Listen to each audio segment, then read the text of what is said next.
Buenos días, queridos hermanos y hermanas. Dios los bendiga. ¿Cómo les va? Un hermoso nuevo domingo, día que el Señor nos da. Hoy 12 de julio del año 2020. Seguimos en nuestra cuarentena. Quiero retomar para esta palabra de este día la reflexión que tomé hace ya algún tiempo, una semana, 2 semanas atrás, eh, con relación a algunas claves de la oración. Y quisiera hoy compartir con ustedes algunas implicancias, unos pocos efectos, algunas circunstancias para pensar, pero sobre todo para buscar en la oración desarrollar aquello que Dios quiere hacer a través de nuestra vida. ¿Por qué Dios nos pide orar? ¿Qué hay detrás de eso? ¿Qué implica la oración en la vida de todo hijo de Dios? Si ustedes recuerdan, la vez pasada nosotros señalamos, la oración es un hábito de nuestra espiritualidad entendida no como algo místico, algo que nos aísla y que nos desconecta, sino más bien como aquella realidad en la que vivimos a Dios cotidianamente, a diario, nuestra vida. ¿Sí? Tiene que ver con eso. La palabra nos indica, nos manda orar, nos pide orar. Y detrás de ese pedido y de esa insistencia hay un motivo, hay una intención de parte de Dios para hacerlo de esa manera, y quisiera que recordemos juntos algunos de los hechos que decíamos la vez pasada. En primer lugar, si ustedes recuerdan, hablamos de que la palabra nos enseña, dentro de estas claves que habíamos visto, orar en el nombre de Jesús. En el Evangelio de Juan, capítulo 14, versículo 13, dice: todo lo que pidan al Padre en mi nombre, yo lo haré, porque el Padre es glorificado en el Hijo. En el nombre de Jesús radica la autoridad, radica el verdadero peso de aquello que nosotros, el fundamento por lo cual pedimos en la oración las cosas, no en nuestra autoridad, no en nuestros méritos, no en el mérito de alguien más, no en personas buenas, sino en el nombre de Jesús, a raíz de lo que Jesús es y lo que Jesús hizo, en primer lugar. En segundo lugar, orar conforme a su voluntad. Dice Primera de Juan, capítulo 5, versículos 14 y 15, que si oramos conforme a su voluntad, Él nos oye. Esta es la confianza, dice, que tenemos, que si oramos conforme a su voluntad, Él nos oye. Y si nos oye, sabemos que tenemos lo que le hemos pedido. ¿Y qué es orar conforme a su voluntad? Bueno, decíamos la vez pasada que se podía sintetizar en lo que dice Jesús en el Evangelio de Juan, en el capítulo 15, versículo 7. Si permanecen en mí y mis palabras permanecen en ustedes, pidan lo que quieran, yo lo daré. Hay una condición de permanecer en Jesús con sus palabras en nuestra vida. Otro elemento importante, la lectura de la palabra complementando la oración, un aspecto que en algún momento vamos a también desarrollar y meditar juntos. En tercer lugar, un aspecto práctico, dos aspectos prácticos en tercer y cuarto lugar, pero en tercer lugar, orar para no caer en tentación. Fíjense qué importante que es esto, porque estamos sujetos, dice la palabra, a un montón de circunstancias y hechos en nuestra vida, interiormente y exteriormente, de nuestro carácter o de nuestro temperamento, o de aspectos que pasan por nuestra vida. Lucas registra en la oración de Jesús que cuando Jesús les enseñó a orar a sus discípulos, en el que conocemos como el Padre Nuestro, les dice: oren de la siguiente manera. Y en el capítulo 11, versículo 4, dice: Padre, no nos dejes caer en tentación. Tendremos tentaciones, usted y yo. Vamos a tener tentaciones. Debemos reconocerlas, saber puntos débiles, flojos en nuestro corazón, en nuestro pensamiento, reconocerlas y estar atentos, no caer en tentación. Jesús, cuando ora en Getsemaní, les dice a sus discípulos: oren para que no caigan en tentación. Hay distintos tipos de tentaciones. Tentaciones que nos exponen a una conducta inadecuada que no es lo que Dios desea. La oración para no caer en tentación. En cuarto lugar, confesarnos los pecados unos a los otros. ¿Quién está verdaderamente libre de, aún en la oración para evitar la tentación, cometer una falta? Aún esas faltas por omisión. El que sabe hacer lo bueno, dice Santiago, y no lo hace, comete pecado. Bueno, cuando queremos nosotros, cometemos alguna falta o caemos en alguna falta delante de Dios, la confesión es una herramienta y una práctica indicada por la palabra para quitar esa carga y confesarnos unos a otros y orar unos por otros. Dice la palabra que es un hábito tan en desuso hoy, el de la confesión, pero tan importante y necesario que afianza la comunidad de fe también. En cuarto lugar. En quinto lugar, orar justamente en comunidad. Dice Mateo 18, capítulo 18, versículos 19 y 20, si dos o tres se ponen de acuerdo, con ese dos o tres está indicando el Señor Jesús el valor y la centralidad de la comunidad en el tiempo de oración, en la realidad de la oración. Ponernos juntos, de acuerdo, comunitariamente. Comunitariamente significa estar físicamente congregados o no físicamente, como muchos de nuestros casos es ahora. Pero eso no significa que no podemos orar comunitariamente. Todo lo contrario, redoblar nuestra oración conscientes de nuestra congregación en la fe como hermanos espiritualmente. Y la oración comunitaria es fundamental. Pero claro, la oración comunitaria sin olvidar los puntos que dijimos anteriormente, ¿verdad? En el nombre de Jesús, conforme a su voluntad, para no caer en tentación, ninguno y unos por otros, y confesarnos nuestros pecados unos a otros. La oración comunitaria es fundamental. En último lugar, también recordando aquella prédica de Eugenio, el versículo 18 del capítulo de Lucas, en donde Jesús, introduciendo la parábola que enseñaba sobre la oración, qué fácil lo hizo Jesús, ¿no? Yo estoy hablando y digo tantos puntos y Jesús en una oración y en una parábola lo hizo mucho más fácil. Eh, Jesús en aquel momento dijo, les enseñó una parábola para enseñarles que debían orar siempre y sin desanimarse. La palabra nos enseña en 1 Tesalonicenses, oren sin cesar. En Efesios dice, orando en el Espíritu en todo tiempo. Nos enseña a estar permanentemente en oración. De la misma manera, orar sin desanimarnos. Dice Juan, la carta de Juan, que esta es la confianza que tenemos. Tenemos confianza, usted y yo, vos y yo, en que el Señor nos oye. Podemos ir aplicando todos estos elementos en nuestra vida, en el hábito de nuestra oración y perfeccionándola de esta manera. Pero tenemos confianza, por eso nos dice Jesús, sin desanimarnos. Y allí en la parábola Jesús le enseña a sus discípulos cosas tan bellas e importantes. Ustedes pueden también seguirla puntualmente en la prédica que Eugenio nos compartió hace unos días. Y luego también en el capítulo 11, luego del Padre Nuestro, Jesús les dice, pidan, busquen y llamen sin desanimarnos, sin perder el ánimo de que con la oración nos estamos comunicando con Dios. Por eso yo quisiera, luego de esta panorámica introducción, señalar 4 implicancias. También quisiera que ustedes, apelando a su propia búsqueda, mis queridos hermanos, si ustedes saben, me tomo un minutito, para señalar que la prédica de la palabra no tiene ningún efecto si cada uno de nosotros no nos comprometemos delante de Dios a tomar lo que Dios dice en mi vida. La palabra tiene poder, la palabra dice sobre sí misma que es viva y eficaz.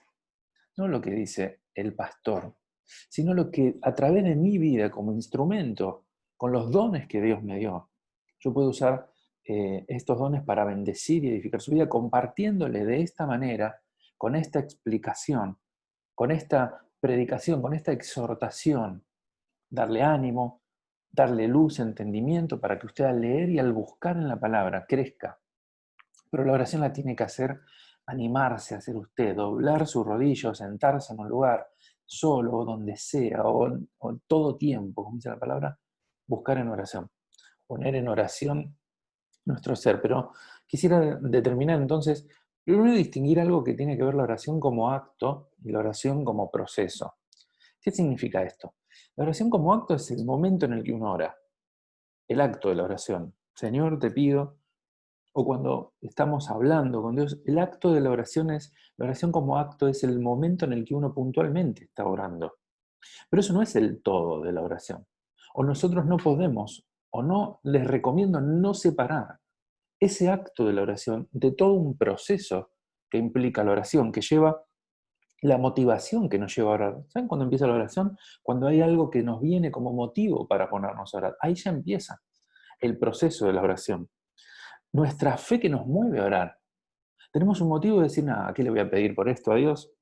No, o aquel ni se merece que ore. o no tengo ganas de orar por aquel. Sin embargo, hay una motivación por la fe a orar. Entonces tenemos un motivo, pero también hay que tener nuestra fe puesta en aquel que puede orar. Luego sí, el acto. Oramos puntualmente, oramos. Pero luego viene un tiempo de espera, terminamos de orar y puede suceder. Ha aparecido, hay testimonios maravillosos e increíbles de providencias que vienen de lo alto, que Dios abre puertas, contesta oraciones inmediatamente. Aún dice la palabra, antes de que la palabra esté en su boca, yo ya la conozco, yo ya puedo ir respondiendo desde antes. Dios puede hacer maravillas que nos van a asombrar. Sin embargo, también puede suceder que haya un compás, un tiempo de espera, incluso un tiempo prolongado.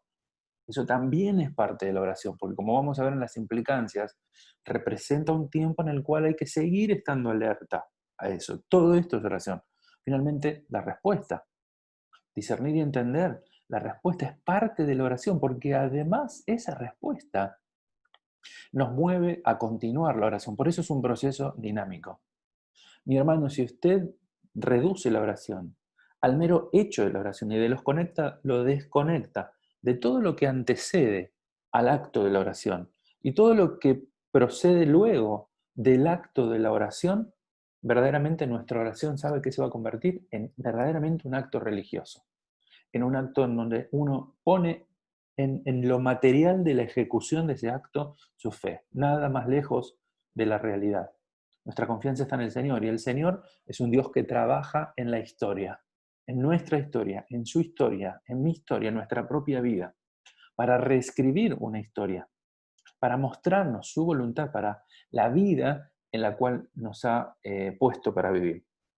Quiero simplemente y brevemente referirme a estas implicancias.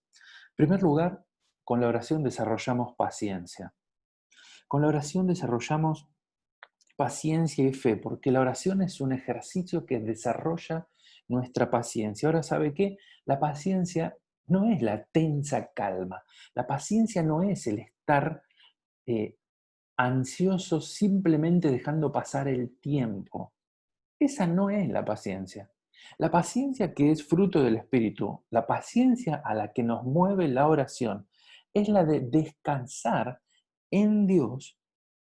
La de la fe es la paciencia más fe, es la que podemos nosotros verdaderamente como un acto de fe descansar en Dios. Y eso produce que en nuestra espera, en nuestro tiempo de espera, no desesperemos, no desesperemos. ¿Se entiende, verdad? Que no perdamos la paciencia, que no nos desesperemos, que no perdamos la seguridad de que Dios toma el control en lo que yo le pido.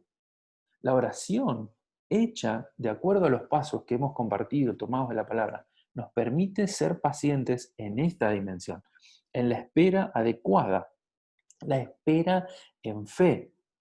Por eso la oración como hábito en los principios bíblicos nos permite profundizar y echar raíces en la realidad de Dios y en quién Dios es. En segundo lugar, por la oración, alcanzamos discernimiento. La oración nos entrena para discernir y escuchar la voz de Dios y reconocer la obra de Dios. Créanme que a veces es difícil reconocer y discernir la voz de Dios. Pero a veces es difícil discernirlo constantemente, porque nuestra naturaleza humana, atravesada por el pecado, por la rebeldía, atravesada por esa realidad, ya no nos condena, porque Cristo nos ha hecho nuevas criaturas, pero sigue tirando de nuestro ser más profundo muchas veces esta realidad de negar o de ser engañados por el enemigo, por las voces que nos quieren alejar. Discernir la voz de Dios es estar atento y escuchar y entender aquello que Dios hace. Dios obrará, hablará y estará. Pero también podemos estar, digamos, enceguecidos o empecinados incluso, santamente empecinados, entre comillas el santamente, ¿verdad? Porque uno nos parece que uno se empecina en algo y hasta que no sale como yo lo pido, entonces la oración no la debo soltar, no la debo... No, nuestro ejercicio no es primordialmente en el acto en el cual yo enfoco mi oración, sino en aquel en quien estoy orando. No sé si se entiende la diferencia. Discernir es entender la voz de Dios y saber que uno está pidiendo algo y confiar en aquel en quien el yo pido. Porque como vamos a ver después, a veces la oración puede resultar, o la respuesta puede resultar en otra cosa. Discernir es estar atento a quien yo pido, es ajustar mi oración a la voz de lo que Dios me va diciendo, porque la oración puede ir modificándose. Una oración por un motivo puede ir ajustándose y modificándose, pero para eso hay que estar atento. Hay que estar atento a lo que Dios nos va diciendo, para poder hacer ese ajuste y no estar empecinados. Si el Señor no nos indica otra cosa, sí perseverar, sí estar en ese camino, pero si no, ajustar verdaderamente y continuar. En tercer lugar, esto último que dije de la perseverancia. En primer lugar, recuerden, la oración nos desarrolla paciencia. En segundo lugar, la paciencia que procede de Dios del fruto del Espíritu. En segundo lugar, desarrollamos discernimiento para escuchar la voz de Dios. En tercer lugar, entrenamos la perseverancia. Es decir, que al orar, como dice Jesús, sin desanimarnos, orar pidiendo, buscando, llamando, ¿qué creen que hay detrás de esta insistencia? En esta constante búsqueda de algo más. Hay un pedido de ser firmes. La palabra nos invita a ser firmes permanentemente, a orar siempre, a orar sin desanimarnos, a estar firmes perseverando en eso. Pablo dice en la carta de los Filipenses, ustedes recuerdan este pasaje precioso, pero pongámoslo en perspectiva de la oración. Leamos este pasaje, fíjense y tengan presente, usted y yo, vos y yo, orando. Tengan presente esto. Dicen, no es que yo lo haya conseguido todo, ni que yo sea perfecto. Sin embargo, sigo adelante esperando alcanzar aquello por lo cual Cristo Jesús me alcanzó a mí. Hermanos, no pienso que yo mismo lo haya logrado ya. Más bien una cosa hago, olvido lo que queda atrás y esforzándome por alcanzar lo que está adelante, sigo avanzando hacia la meta. Sigo avanzando. Hermano, hermana, usted y yo oramos. Usted ora, yo oro, vos orás, yo oro. Unos por otros, cada uno por nuestras cosas y unos por otros por nuestros motivos. Pero necesitamos tener en claro que necesitamos perseverar, que necesitamos saber que sea lo que sea que pase, sea cual sea el resultado, olvidando la historia, pero no olvidando porque no nos importa, sino porque confiamos en quien miramos por delante y avanzamos hacia la meta. Progresamos, continuamos, perseveramos en la fe. No abandonamos. Y acá usted se va a sentir en algún momento como que abandonó y tiró todo por la toalla. Bueno, puede ser. Pero recuerdo, esta semana una amiga me hacía acordar esta verdad de haber sido, de esta historia de ser cargados por Dios y caminar cargados por Dios. Encontrar un solo par de huellas, ¿no? Esa famosa historia donde Dios nos lleva a andas. Porque a veces sentimos que no vamos más. Y Dios nos carga y nosotros somos llevados por Él en andas. ¿Por qué pasa eso? Pero ahí está la iglesia también que intercede para que uno cuando vuelva a poner los pies sobre la arena siga caminando con firmeza, con perseverancia. Seguimos adelante. Nunca desista, siga adelante. La oración nos entrena en el ejercicio de perseverar. De este pedido que nos da la palabra. En cuarto lugar, el cuarto elemento, la oración nos entrena en la sujeción a la voluntad de Dios, en ser obedientes a lo que Dios quiere pedirnos, porque a veces uno puede tener una oración lógica en cierta dirección, en cierto sentido, pero a veces hay un propósito que no llegamos a ver y que choca o confronta con lo que es nuestro pedido. Hay un pasaje en el Evangelio, en el libro de los Hechos, capítulo 16, donde Pablo dice que llega a una ciudad y se encontró con versículos 6 al 10, estaba leyendo el 1. Dice, atravesaron la región de Frigia y Galacia, ya que el Espíritu Santo les había impedido que predicaran la palabra en la provincia de Asia. Imagínense Pablo preguntándose, Señor, me mandaste a predicar, salgo a predicar. Te pido, Señor, ábrenos las puertas para predicar. ¿No? Van a ese lugar y encuentran que no habían podido. La incertidumbre, Pablo, habrá sido importante. ¿Sí? ¿Por qué no hemos podido predicar acá? ¿No? Una oración lógica era decir, Señor, bendice la predica de este lugar. No pudo hacerlo. cuando llegaron a Misia, intentaron pasar por Bitinia, pero el Espíritu de Jesús no se lo permitió. Entonces, pasando por Misia, llegaron a Troas. Nuevamente, dos oportunidades que Pablo entiende. No pude predicar. ¿Por qué, Señor? ¿Por qué esta situación? Predicar, ¿qué malo hay en eso? ¿Hay algo malo acaso? Te estoy pidiendo. Imagino a Pablo orando. Señor, te estoy pidiendo, ¿por qué me impedís orar? ¿Por qué me impedís que pueda entrar a predicar a este lugar? Y dice el versículo 9, durante la noche Pablo tuvo una visión en que un hombre de Macedonia, puesto a pie de errada, pasa a Macedonia y ayúdanos. Después de que Pablo tuvo la visión, enseguida nos preparamos para partir hacia Macedonia. Mis hermanos, hay que sujetarnos a lo que Dios nos pida, pero ser pacientes, perseverantes y discernir la voz de Dios y ajustarnos. A veces mi oración puede ser lógica en una dirección, pero Dios nos va a mostrar otra cosa. Pero hasta que nos pide mostrar otra cosa, hasta que nos muestra otra cosa, perseverar. Ahora, cuando nos muestra, ahora, escuche bien, cuando nos muestra ajustar a ese punto, no seguir en lo anterior. Por eso no empecinarnos. No, no, Señor, yo quiero ir a Bitinia. No, no. Pablo, tenés que ir a Macedonia, ya te lo acabo de mostrar. Pero hay otro pasaje también precioso, donde Pablo abre el corazón y cuenta, ¿no? En la segunda carta a los Corintios, les habla de una visión que tuvo y de que cómo esa visión, les está hablando a los Corintios para mostrarles su autoridad, ¿verdad? Y les va a contar de una visión que él tuvo. Dice, pero para no volverme presumido a causa de las visiones que tuve, el Señor me dio una espina clavada en el cuerpo. Lo pone con esa imagen, ¿verdad? Algo que a Pablo verdaderamente lo molestaba. ¿Por qué le sucedió eso a Pablo? No lo sé, pero lo interesante es que cuando Pablo le pide 3 veces, dice, le rogué al Señor. No sé si habrán sido 3 días seguidos, 3 años seguidos, no sé, 3 veces lo podemos interpretar de distintas maneras.